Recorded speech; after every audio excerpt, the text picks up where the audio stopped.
Assalamualaikum. Sebelum menyimak konten ini, mari kita dukung kanal dakwah ini agar berkembang dengan cara subscribe dan nyalakan loncengnya. Jazakumullah khairan katsiro. Innal hamdalillah nahmadu wa nasta'inuhu wa nastaghfiruh wa na'udzu billahi min shururi anfusina wa min sayyiati a'malina may yahdihillahu fala mudhillalah wa may yudlilhu fala hadiyalah. Asyhadu an la ilaha illallah wahdahu la syarikalah wa asyhadu anna Muhammadan abduhu wa rasuluh alladzi la nabiyya wa la rasula ba'da, amma ba'd. Ikhwatu iman rahimakumullah. Alhamdulillah urang sadaya dina wengi ieu masih keneh dipaparinan sisa yuswa ku Allah Subhanahu wa taala.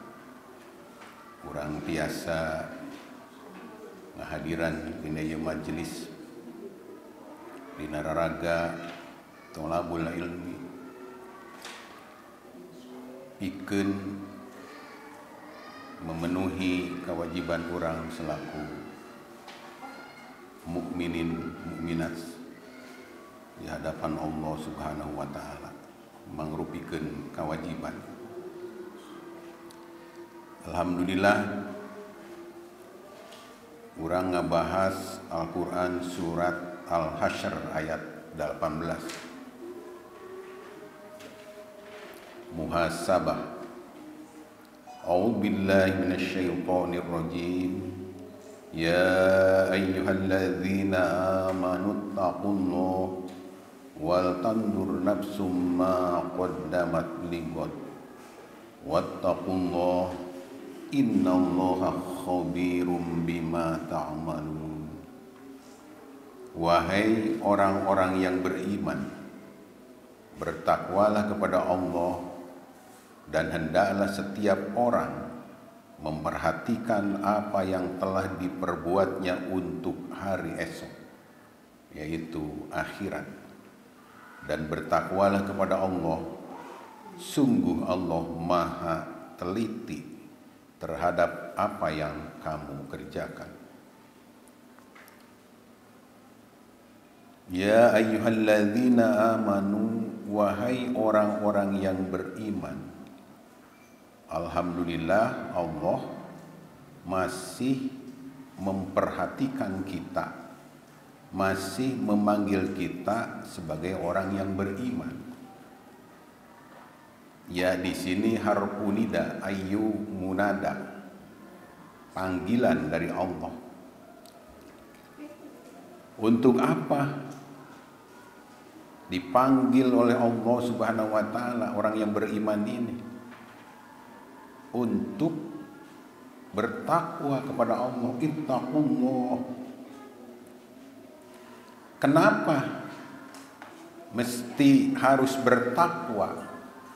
Karena hanya dengan takwa kita bisa hidup bahagia selama-lamanya di dalam surga. Innal muttaqina fi jannatin wa na'im. Sesungguhnya orang-orang yang bertakwa berada di dalam surga yang penuh dengan kenikmatan. Di dalam ayat yang lain, fa innal jannata uiddat lil muttaqin. Maka sesungguhnya surga disediakan bagi orang-orang yang bertakwa. Itu. Apa itu takwa? Kita sangat sering mendengar kalimat takwa. Kemudian sangat sering juga kita melihat, membaca ayat Al-Quran dengan kalimat ya ayyuhalladzina amanu. Amanu itu berbeda dengan al-mu'minun. Kalau al-mu'minu itu mukmin hakiki, mukmin yang sebenar-benarnya. Kalau amanu, imannya hengker, imannya lemah. Wahai orang-orang yang imannya lemah, bertakwalah kepada Allah. Apa itu takwa? Takwa banyak sekali definisinya, tapi yang pendek kita ambil. At-taqwa huwa hifdun nas amma yusin, memelihara diri kita dari perbuatan maksiat. Jadi takwa itu adalah sebagai benteng. Semakin bentengnya kuat, semakin takwanya kuat, maka orang itu tidak mungkin berbuat maksiat. Apabila bentengnya lemah, apalagi sampai roboh, sampai hancur, maka orang itu akan terus-menerus berbuat maksiat. Hibdun nafs amma yusin.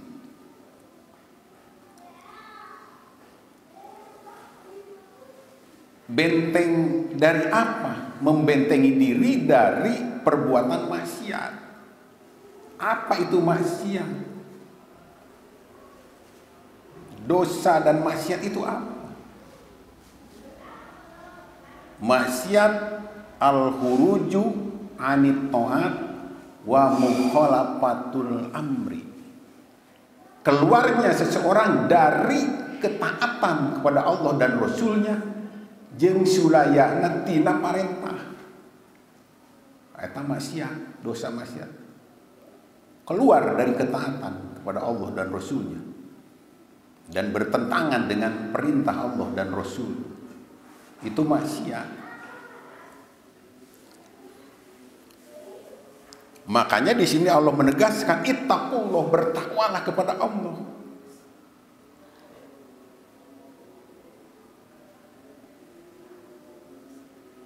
Kenapa manusia selalu digiring oleh setan kepada perbuatan dosa dan maksiat? Karena di dalam diri manusia ada dua sifat dasar yang sangat kuat, yang saling mempengaruhi terhadap ketakwaan dan perbuatan dosa dan maksiat. Tergantung sejauh mana kekuatan bentengnya takwanya tadi. Kekuatan dasar yang pertama adalah pengaruh syaitonia. Pengaruh syaitonia akan senantiasa terus-menerus menggiring seseorang. Setan secara gencar menjerumuskan manusia ke dalam kebinasaan.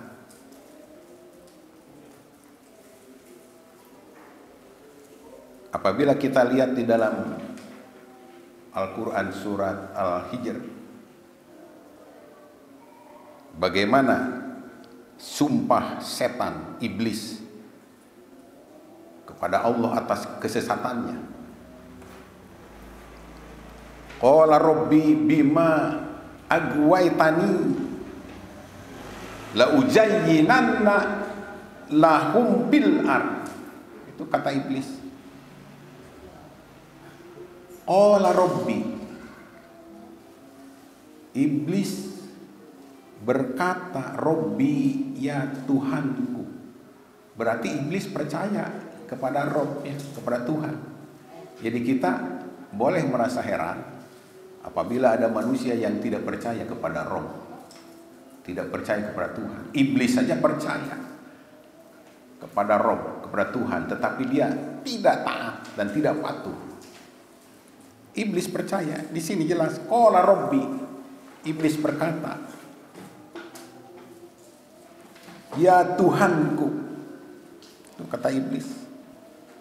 Bima agwaitani, oleh sebab engkau telah memutuskan aku sesat, bahwa aku sesat. Itu kata iblis. Iblis protes kepada Allah bahwa karena Allah telah memutuskan bahwa aku sesat, kata iblis, la ujayyinanna lahum fil ardh, pasti aku akan menjadikan mereka di sini hitobnya kepada anak Adam, kepada manusia. Pasti kami akan menjadikan mereka manusia memandang baik dan senang terhadap perbuatan maksiat. Itu kata iblis di muka bumi. Jadi setan, iblis itu akan membuat manusia memandang baik, memandang senang terhadap perbuatan maksiat di muka bumi. La uzayyinanna lahum, bisa dilihat dalam Al-Quran surat Al-Hijr ayat 39-40. La-nya lam kosam, itu sumpah iblis kepada Allah. Ditambah lagi nun tasdid, nun taukid, jadi pasti itu akan terjadi, akan selalu menggoda begitu.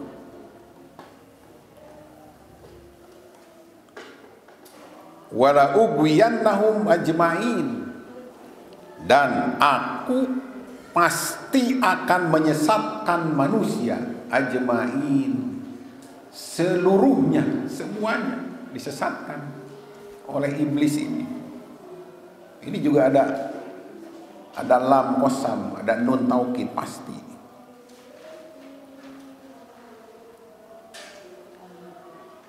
Itu sifat dasar yang pertama, setan.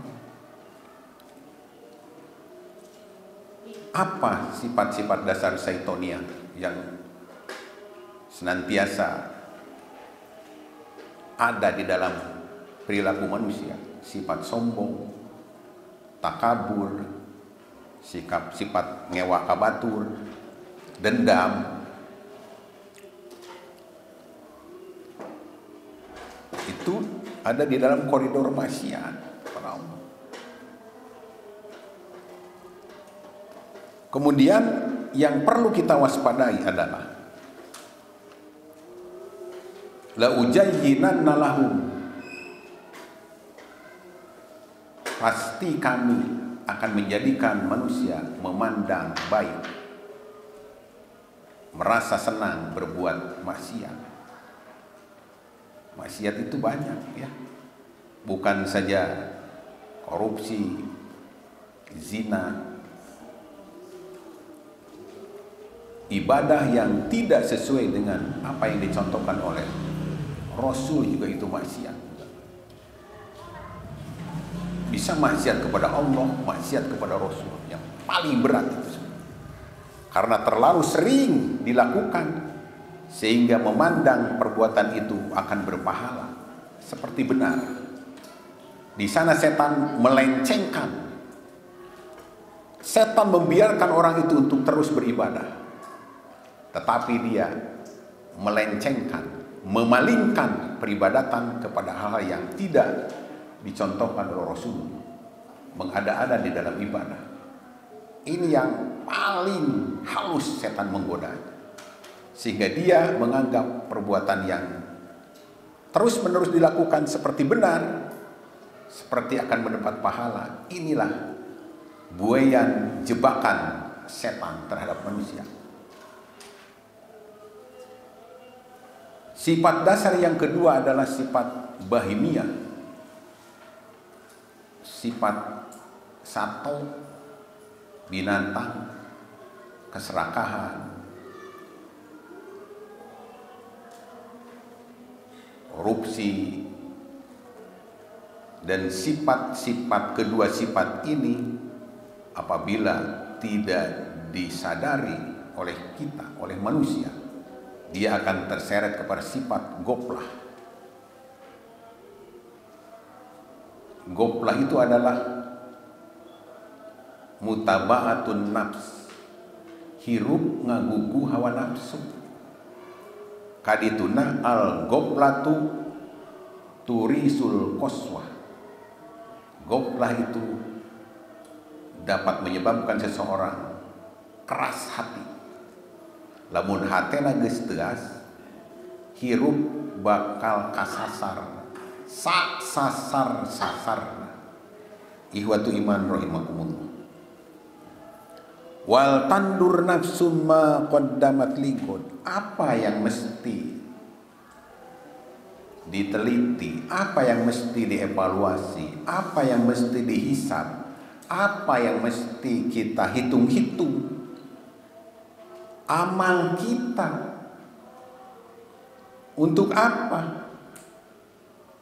Ligon, untuk hari esok, kehidupan akhirat. Perhatikan apa yang telah kamu perbuat untuk hari esok akhirat. Di sini Allah menyebutkan kalimat ligon, hari esok, berarti sangat dekat. Sangat dekat.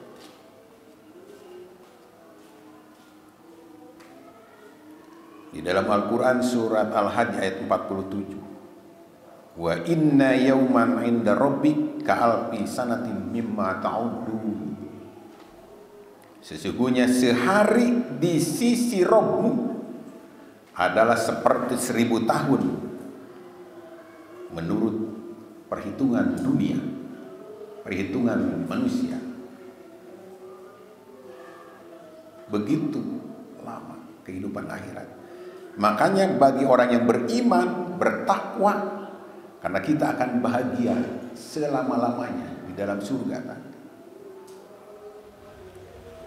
Setelah beriman, disuruh bertakwa lagi.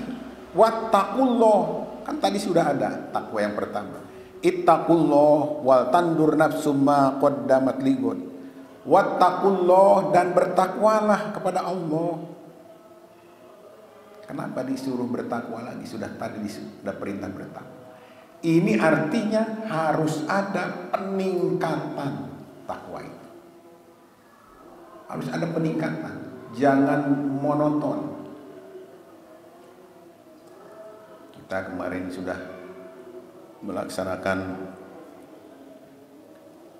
sebelumnya ibadah saum, kemudian juga Idul Adha, ibadah kurban, kemudian saum Tasu'a Asyura, hari ini yang saum Kamis, Senin Kamis, segala macam.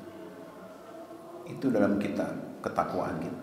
Dan harus terus menerus ditingkatkan ketakwaan. Wattaqullah, tingkatkan lagi. Jadi pengertian ittaqullah di dalam alinea pertama, kemudian di dalam berikutnya ada wattaqullah, harus ada peningkatan takwa itu. Tidak stagnan, tidak berjalan di tempat, apalagi mundur. Tapi harus ada peningkatan. Di sini pentingnya muhasabah, pentingnya introspeksi diri, pentingnya mawas diri, pentingnya menghitung-hitung amal. Pentingnya manajemen waktu, mempergunakan waktu. Pentingnya terus-menerus kita menabung kebaikan untuk tabungan di akhirat. Terus-menerus ada peningkatan. Ikhwatu iman rahimakumullah.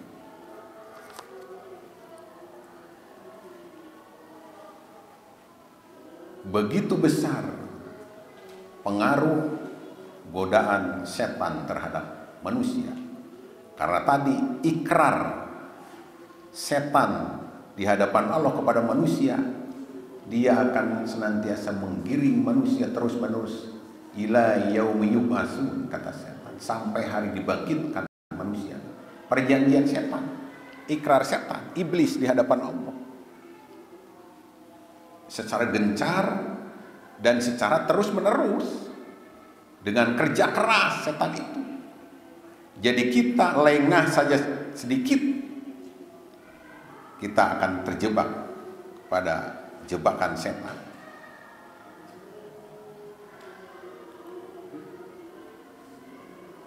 Yang harus kita waspadai juga adalah Iblis membiarkan kita beragama. Tetapi dalam waktu yang bersamaan, mereka akan menjadikan kita melakukan bid'ah. Iblis rela kita beragama, iblis merasa rela kan antar sinah beragama. Tapi iblis menyelewengkan kita tadi, merasa benar, merasa mendapat pahala, apalagi memandang baik amal-amal yang sering dan terbiasa dilakukan seperti halnya ibadah, padahal itu tertolak di hadapan Allah dan Rasul yang tidak dicontohkan oleh Allah dan Rasul.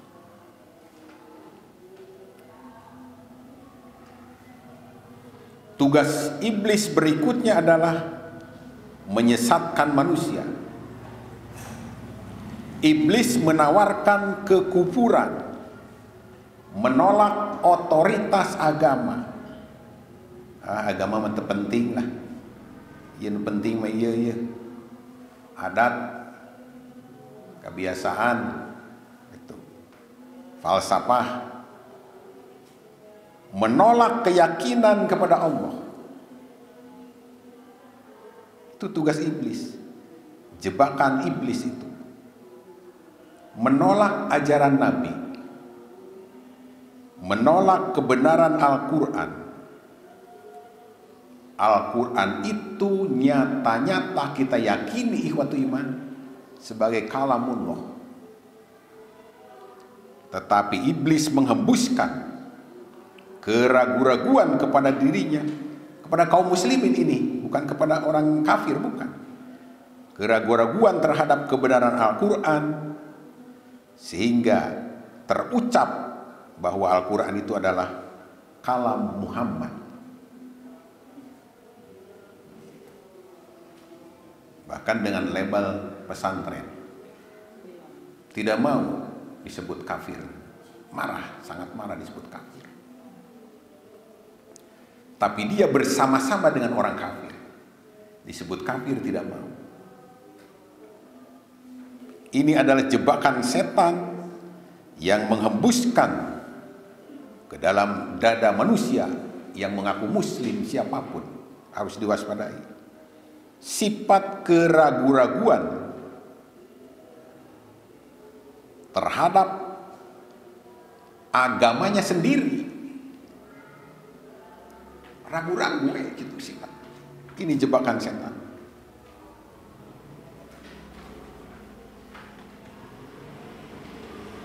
Contohnya banyak. Sholat berjarak tanpa alasan. Sholat berjarak tanpa ilat, tanpa alasan. Alasan apa? Alasan syariat harusnya, bukan alasan logika. Adanya perempuan di tengah-tengah barisan sholat laki-laki, bahkan di depan barisan laki-laki. Rencana khotib Jumat oleh kaum Hawa.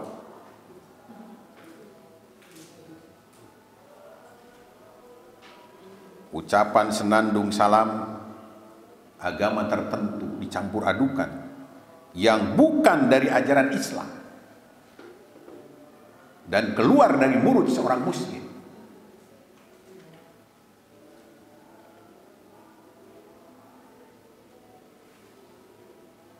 Ada yang disebut lagi mazhab Bung Karno lagi. Indonesia tanah yang suci, sehingga tidak perlu ke tanah, menyamakan dengan tanah suci Mekah. Tawaf nangurilingan canidinya, simkuring sanes namanya hasil survei yang langkung sasasi kapengker langsung ke lokasi wawancara warga masyarakat anu di antawisna aya anu ngaos didinya. Kitu ngajawabna, tawab aya.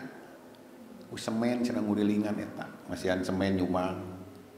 Ngurilingan tanah didinya nu sabaraha hektar, berhektar-hektar.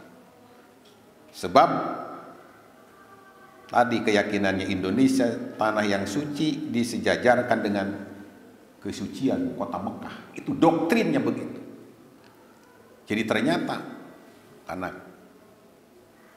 simkuring sareng tim penasaran bisi hoak gitu dina share YouTube na HP segernya dibuktosin kan itu ternyata semuanya benar apa yang ada di dalam berita itu semuanya benar. Dan alhamdulillah sekarang pemerintah sudah bertindak dan diproses hukum sebagai tersangka. Duka daya tiba heula tos mang tahun-tahun puluh-puluh tahun mari. Biasanya ribut di awal, ribut di tengah-tengah narada space kadituna jembling deh. Wallahu a'lam. Kantun nonton ya. Kita tidak bisa berdaya apa. Bahkan yang mengadukan dia balik mengadukan dilaporkan ke pihak berwajib.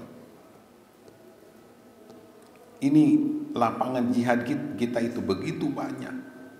Kita untuk menyelamatkan keluarga kita, anak cucu kita. Begitu banyak godaan. Hal-hal yang bertentangan itu muncul sekarang. Muncul.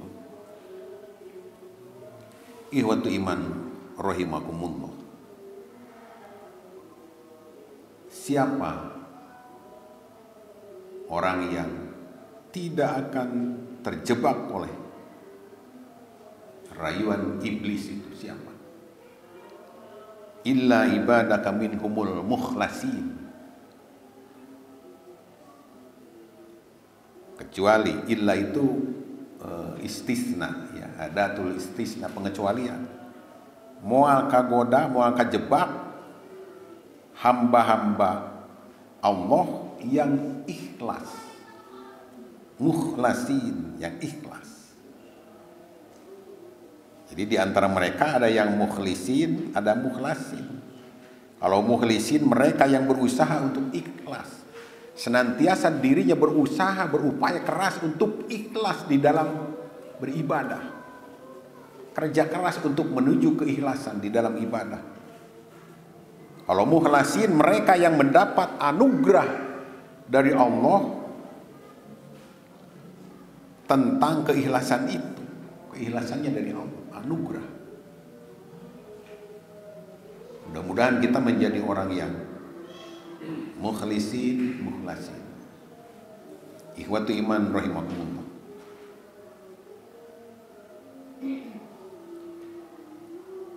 Kita memahami, menghayati ayat ini Al-Hasyr ayat 18 ini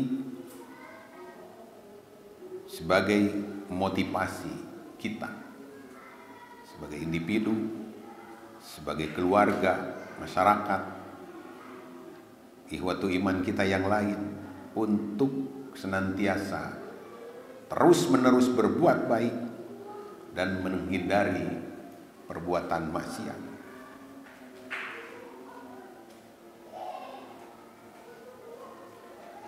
Ungkapan untuk hari esok menyiratkan bahwa setiap orang harus memperhatikan konsekuensi dari semua tindakannya, baik di dunia maupun nasib terakhir di akhirat.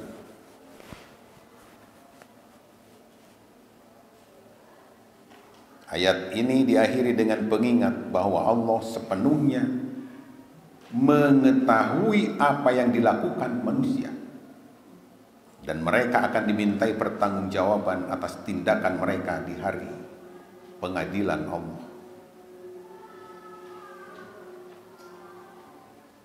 Oleh karena itu penting untuk bertakwa kepada Allah dan terus-menerus berusaha, berupaya untuk melakukan perbuatan baik dan menghindari perbuatan maksiat Itu manfaat dari muhasabah.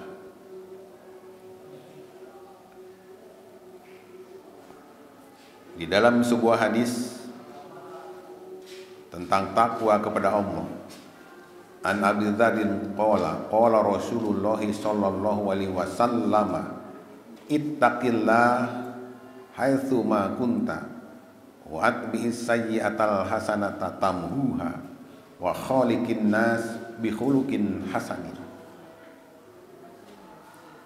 Rasulullah sallallahu alaihi wasallam telah bersabda, bertakwalah kamu kepada Allah di mana saja kamu berada. Bentengilah dirimu dari perbuatan maksiat di mana saja kamu berada. Begitu. Tadi definisi takwanya begitu, yang pendek itu begitu. Di mana saja kamu berada, harus dibentengi diri kita dari berbuat maksiat. Maksiat di dalam perbuatan yang tadi dan maksiat di dalam ibadah. Jauhkan. Dan ikutilah kesalahan atau kejahatan maksiat itu dengan kebaikan. Wa bi'is sayyi'atal hasanata tamhuha. Dapat menghapus, kebaikan itu dapat menghapus kejahatan. Terus menerus berbuat baik. Wa khaliqin nasa bi khuluqin hasanin. Dan berakhlaklah dengan manusia dengan akhlak yang baik.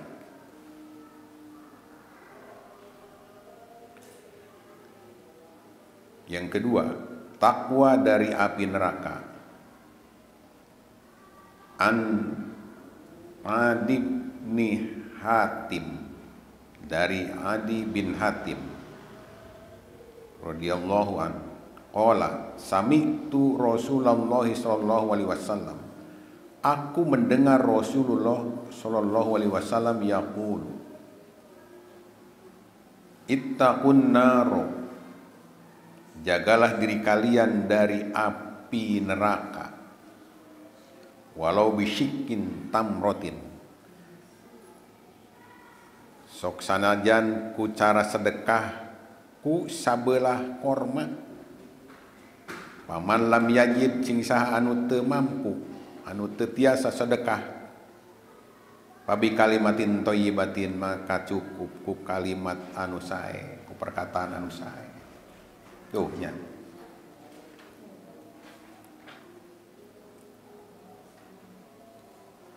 Ngajaga diri tina seuneu neraka sok sanajan ku sedekah sabelah korma. Islam begitu. Apalagi dilakukannya terus menerus, kita sedekah walaupun sedikit, tetapi dawam. Bukan besar kecil, tetapi rutinnya, dawamnya.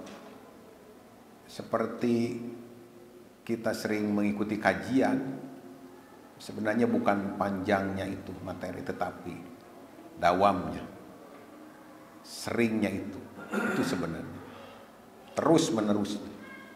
Itu yang disebut dengan muhasabah. Terus menerus mengevaluasi diri, terus menerus menghitung amal-amal kita. Di dalam ayat lain, ya ayyuhalladzina amanu qu anfusakum wa ahlikum nar wa quduhan nas wal hijar 'alaiha malaikatun giladun syidadun la ya'sunallaha ma amarhum wa yaf'aluna ma yu'marun. Wahai orang-orang yang beriman, bertakwalah kepada Allah. Tuh ya.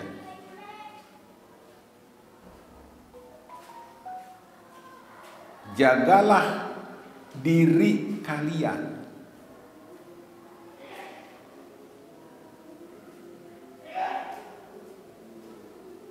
dari apa? Dengan siapa menjaganya? Jangan sendiri. Dan keluarga kalian. Dari apa? Dari api neraka. dari tadi. Godaan, jebakan setan. Karena setan akan menggiring seseorang ke dalam api neraka. Akan menemani iblis nanti di dalam kobaran api neraka. Disebutkan di dalam sebuah keterangan, panasnya api neraka itu adalah 69 sampai 70 kali panasnya api yang ada di dunia sekarang. Api dunia sekarang begitu panas. Apalagi api neraka jahanam 70 kali lipat. Ada yang mengatakan 69 dalam hadis itu. Ada juga yang 70 kali. Begitu panas kobaran api neraka jahanam. Maka kalimat takwa itu paling sering. Ku anfusakum wa ahlikum naro. Di dalam doa juga Rabbana atina fid dunya hasanah wa fil akhirati hasanah wa qina adzabannar. Tawakina.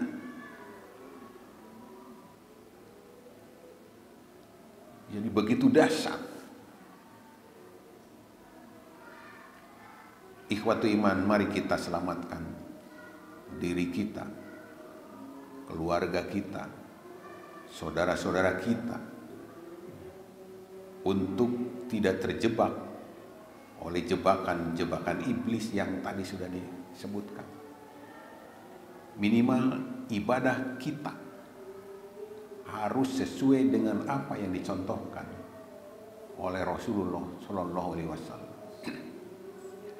Karena setan, iblis tidak merasa keberatan, dia beragama, didorong malah terus, tapi suatu saat melenceng, diselewengkan sedikit saja tidak terasa. Ada perbuatan-perbuatan yang tidak dicontohkan, kita ikut-ikutan. Ini yang harus diwaspadai. Maka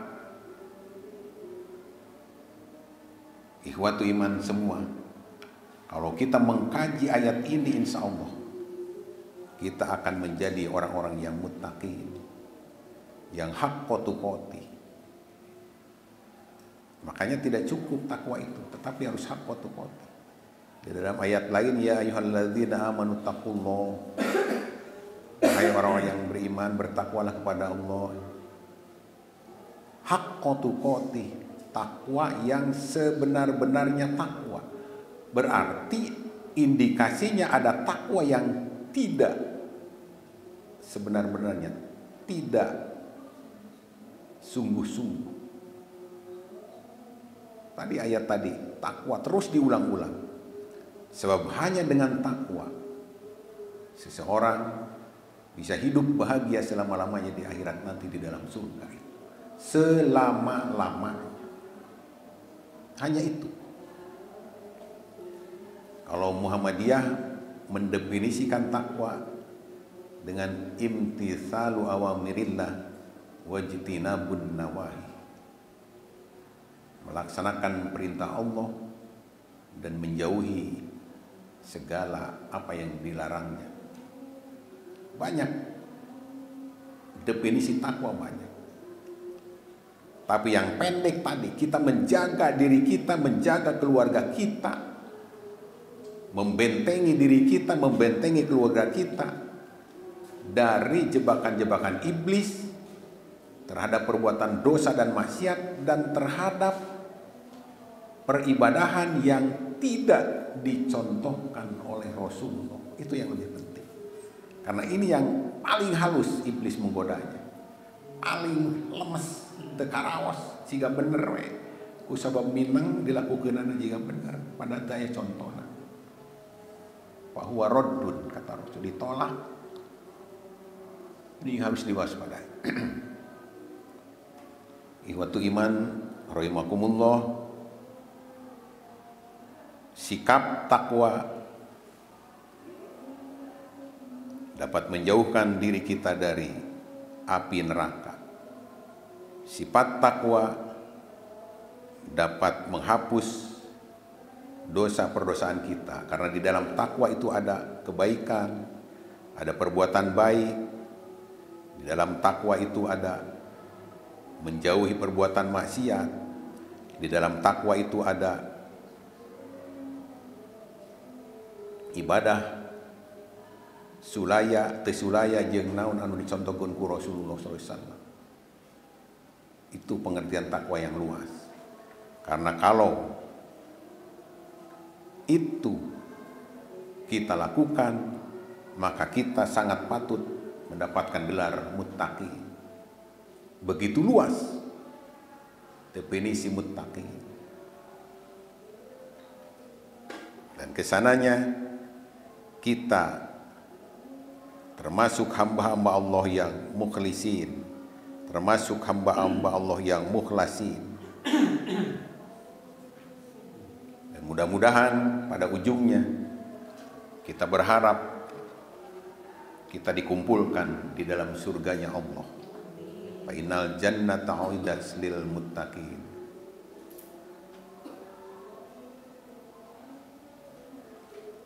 Orang yang ibadah haji kemarin baru selesai, bekal yang paling baik adalah takwa. Fatajawwadu fa inna khairul zadi taqwa. Berbekallah kamu, maka sesungguhnya bekal yang paling baik itu adalah takwa. Itu pentingnya takwa. Jadi haji mabrur itu adalah haji yang benar-benar mempunyai identitas ketakwaan, takwa yang sebenar-benar. Bekalnya dibawa kembali setelah pulang dari ibadah haji, yaitu bekal ketakwaan di dalam kehidupan sehari-harinya. Di takwa ini adalah suatu hal yang paling utama, benteng yang sangat kuat untuk seseorang yang menyeret nanti. Kalau lemah ketakwaannya, lemah bentengnya, kita akan terjerumus kepada jebakan setan dan masuk ke dalam azab Allah. Apabila bentengnya takwanya kuat, maka kita akan senantiasa berada di dalam bimbingan Allah Subhanahu wa taala, dan insya Allah nanti kita akan menikmati diri kita, keluarga kita, suami kita, anak cucu kita berkumpul di dalam surganya Allah Subhanahu wa taala. Subhanakallahumma wa bihamdika asyhadu an la ilaha illa anta astaghfiruka wa atubu ilaik. Rabbana atina fid dunya hasanah wa qil akhirati hasanah wa qina adzabannar. Billahi fi sabilillah. Wassalamualaikum warahmatullahi wabarakatuh.